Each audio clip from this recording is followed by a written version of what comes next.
Hey friend, welcome back to the Road Blog. It's Tuesday, February something, and we got a tiny bit of snow overnight in the DC area.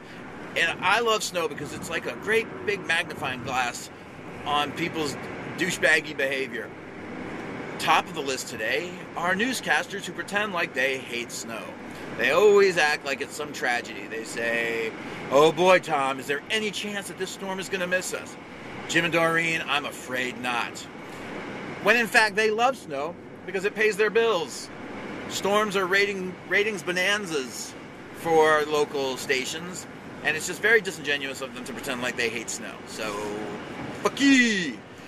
In other news, John Plashel, loyal viewer John Plashel, posed a question on my page asking what do we call the guys who, and it is always guys, who wear the Bluetooth earpieces everywhere they go and then have really loud conversations on them. John, it would be easy to call them assholes or douchebags, so let's. But it's a little more complicated than that, I think, because why do they do it? I think they do it because they're just unaware. One, they're totally non-self-aware. They don't realize what they look like, and that really is in many ways at the core of most obnoxious behavior. People don't realize how stupid they look.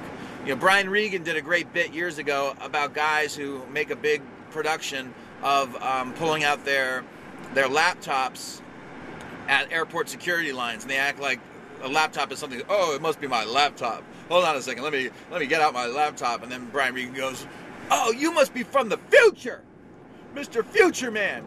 And so they think a Bluetooth is somehow cool. Of course, it's not. You look like an idiot. And then they have the loud conversation on them. Well, that's true whether you're on a cell phone, handheld device or hands-free device. People talk too loudly on their cell phones, and there's a technical reason why, a technological reason, and that's because you can't hear yourself in the earpiece, so people talk more loudly, and then it's annoying to everyone within earshot. And this author, I can't remember her name, but she wrote a book called I See Rude People, and of course I'd read that, right? I should have written it. And she writes about why it is that cell phone conversations are so distracting, and the reason is fascinating. And she talked to some brain experts about this. It's because when we hear a conversation between two people in a public place, we don't necessarily eavesdrop, although sometimes we do, but our brain can process it and isn't bothered by it because it hears two sides of a conversation. It says, okay, I get it. There's a conversation happening and I can hear both sides and it makes sense to me. That person just tried to run me off the road. Anyway, we should, this woman didn't signal and she just started roaming into my lane. So we're gonna expose her for all the world to see. There she is, the worst driver in the world. Doesn't know how to use her turn signal. Okay, where were we? Sorry, I had to do that. So when you hear one side of a conversation, your brain gets confused and it tries to fill in the gaps and tries to make sense of what it's hearing because it can only hear one side of the conversation, so it distracts us, and it's really rude. But you can't tell rude people that.